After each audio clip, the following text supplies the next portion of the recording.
हरे Krishna. The वैदिक के सभी दर्शकों का हम आज के वीडियो में स्वागत करते हैं और वह सभी लोग जो पहली बार हमारे चैनल से जुड़ रहे हैं। हम अपने चैनल पर वैदिक कल्चर, हिस्ट्री, लाइफस्टाइल एंड वैदिक साइंस से रिलेटेड वीडियोस अपलोड करते हैं जो कि स्क्रिप्चर पे पेस्ट होते हैं। तो चलिए चलते हैं आज की कथा की तरफ। जैसा कि हमने आप सभी को रील और शॉर्ट के माध्यम से साझा किया था कि आज हम शुक गोस्वामी के बारे में श्रवण करेंगे।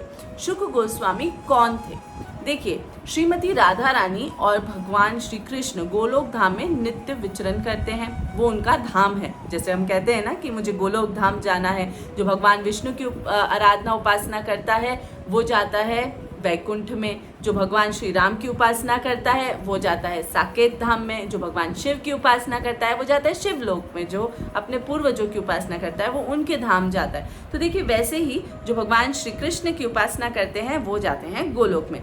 गोलोक में राधा रानी के एक शुक थे। शुक का तात्पर्य क्या होता है? पैरट, तोता, राइट। तो वो उन्हें भगवान के जो सहस्त्र नाम है उन्हें याद कराती थी और जब भी उन्हें भगवान के नाम श्रवण करने का मन करता तब वो शुक को आज्ञा करती और शुक एक के बाद एक सहस्त्र नामों का उच्चारण करते, जिससे राधा रानी को अत्यंत हर्ष की अनुभूति होती थी।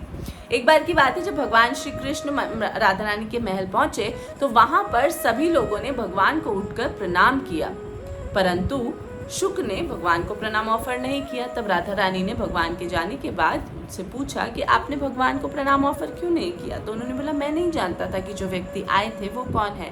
राधा रानी ने कहा, मैं आपको हर रोज जो सहस्त्र नाम याद कराती हूँ ये वही भगवान श्री कृष्ण थे जो कि पूरी ब्रह्मांड के सहस्त्रों ब्रह्मांड के नायक हैं। तब राधा रानी ने शुक जी को कहा कि अब तुम्हें जाकर पहले भगवान की प्रेम भक्ति को सीखना, ग्रहण करना और श्रवण करना पड़ेगा, तब जाकर तुम दोबारा से मेरे पास आना। तो राधा रानी ने शुक जी को धरती लोक पे भेज दिया भगवान के चरित्र का श्रवण और गुणगान करने हेतु। इसी बीच हिमालय पर्वत पर नारद जी पधारे और उन्होंने माता पार्वती से कहा कि क्या आपको मालूम है भगवान भोलेनाथ को अमर कथा पता है? परंतु उन्होंने आपको नहीं सुनाई। अरे ये तो बहुत गलत बात है। ऐसा सुन कहकर नारद जी तो वहां से चले गए, क्योंकि ये एक लीला का ही, कहते हैं ना, भगवान ने जो लीला रचाई है उसी के ही मोतियों में से एक कार्य था जो नारद जी को दिया गया था। अब जब नारद जी वहां से चले गए और भगवान भोलेनाथ माता के समक्ष आए, तब पार्वती मैया ने कहा कि स्वामी, आपको अमर कथा के बारे में जानकारी है? भगवान ने कहा, जी हाँ है, परंतु आपने मुझे तो कभी नहीं सुनाई। तो भगवान ने कहा, भोलेनाथ ने कहा कि देखिए, अमर कथा श्रवण करना कठिन है, तो आप यदि सुनना चाहती हैं तो उसके कुछ नियम हैं। तब माता पार्वती ने कहा, मैं सभी नियमों का पालन करूंगी, आप मुझे सुनाते रहें। तो भगवान ने, भोलेनाथ ने अपने त्रिशूल को समस्त हिमालय की 3 परिक्रमा करने के लिए कहा। तब त्रिशूल ने 3 परिक्रमा करके देखा कि किसी भी प्रकार से कोई जीव या जंतु हिमालय पर नहीं है। तब जाकर भगवान भोलेनाथ ने माता पार्वती को अमर कथा सुनाने का निश्चय किया और उन्होंने कहा कि मैं आंख बंद करके सुनाऊंगा, क्योंकि मैं तो ध्यान में होऊंगा और सुनाते सुनाते मैं नहीं चाहता कि मेरी वो कड़ी मिस हो या मैं उस भाव से बाहर आऊं, क्योंकि मैं भगवान के चरित्र का वर्णन करने वाला हूं यहाँ पर। तो आप मुझे कुछ संकेत देती रहें कि आप सुन रही हैं। तो माता पार्वती ने बोला, ठीक है, मैं आपको हुंकारा देकर बताऊंगी कि मैं सुन रही हूँ। तो जैसे होता है ना, दादी नानी हमें कहानी सुनाती थी तो कहती थी, एक जंगल था, हम कहते थे उसमें एक शेर था, एक शेरनी थी। तो उस तरह से पार्वती जी ने डिसीजन लिया कि मैं ऐसे करके आपको सुनाऊंगी। शिव जी ने पार्वती जी को कथा श्रवण कराना प्रारंभ किया।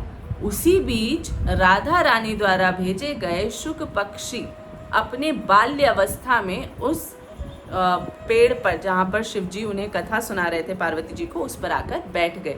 जब पार्वती मैया रास पंचाक्षर अध्याय जो चल रहा था वहाँ पर रास लीला सुनते सुनते मंत्रमुग्ध होकर उस लीला में ही प्रविष्ट हो गई एक तरह से अपनी ध्यान मुद्रा में, तब वो हुंकारा देना रह गया, क्योंकि वो आगे की कथा नहीं सुन रही थी, वो तो रास लीला में ही तल्लीन हो गई थी। तो वो करना उनका रह गया था। तो जब शिव जी ने कथा को कंटिन्यू किया तो वो शुक पक्षी ऐसे करने लगे, हुकारा देने लगे। जब कथा समाप्त हुई तो पार्वती मैया ने कहा, अरे आपने आगे की कथा तो नहीं सुनाई, आपने रासलीला के बाद की कथा नहीं सुनाई। तब भगवान शिव ने कहा कि यहाँ कौन ऐसा है जो हम दो के अलावा इस अमर कथा को सुन रहा था। तब वो शुक पक्षी पे भगवान शिव की नजर गई जो पेड़ की डाल पर बैठे थे, और भगवान शिव उनके पीछे त्रिशूल लेकर भागे।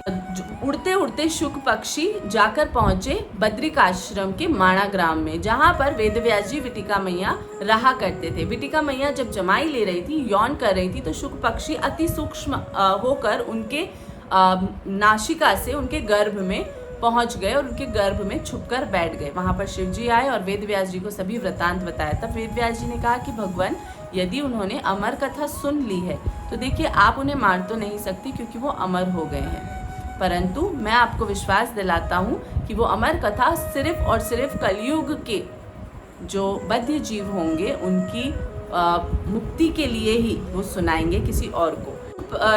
गोस्वामी से वेदव्यास जी ने बहुत विनम्र निवेदन किया कि आपको कई वर्ष हो गए हैं गर्भ में, आप प्लीज बाहर आइए, आपके आने का समय हो गया है। तब उन्होंने कहा कि नहीं, मैं नहीं आ सकता, यदि मैं बाहर आया तो मैं जगत की भौतिक मोह माया में फंस जाऊंगा।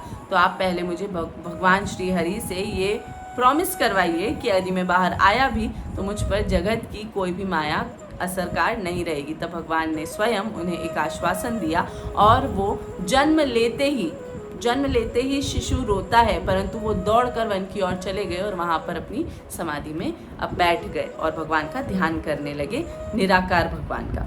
जब वेदव्यास जी ने भगवान सभी ग्रंथ लिख दिए और वो बहुत परेशान हुए कि उन्हें फिर भी संतुष्टि नहीं हो रही है, तब नारद जी ने उनसे कहा कि आपने भगवान की लीलाओं का वर्णन नहीं किया, इसलिए आपको संतुष्टि नहीं हो रही। तब वेदव्यास जी ने श्रीमद् भागवत पुराण की रचना की, परंतु उनके प्रवक्ता कौन बनेंगे, उन्हें आगे कौन लेकर जाएंगे सृष्टि तक, तब उन्हें अपने पुत्र का स्मरण आया और उन्होंने कुछ बालकों को, अपने शिष्यों को कई सारे श्रीमद् भागवतम के श्लोक रटाकर हिमालय की तरफ भेजा। जब वो श्लोकों का उच्चारण शुकदेव जी ने सुना तो उन्होंने समाधि से उठ, तब उन्होंने उन बालकों के साथ उनके गुरु महाराज के पास जाने का निश्चय किया कि मैं भी जाकर कथा का श्रवण करता हूँ। जब वो नीचे आए तब उन्हें पता चला कि वो गुरु महाराज उनके खुद के पिताजी हैं। तब उन्होंने अपने पुत्र को, वेदव्यास जी ने शुक गोस्वामी को भागवतम का ज्ञान दिया और श्रीमद् भागवतम का ज्ञान ही परीक्षित महाराज, जिनको 7 दिवस में तक्षक सर्प के दंश से मृत्यु का श्राप मिला था, वहाँ पर गंगा नदी के किनारे उन्होंने परीक्षित महाराज को साप्ताहिक 7 दिन की श्रीमद् भागवतम सुनाकर उन्हें भगवान का प्रेम और भक्ति प्रदान करी।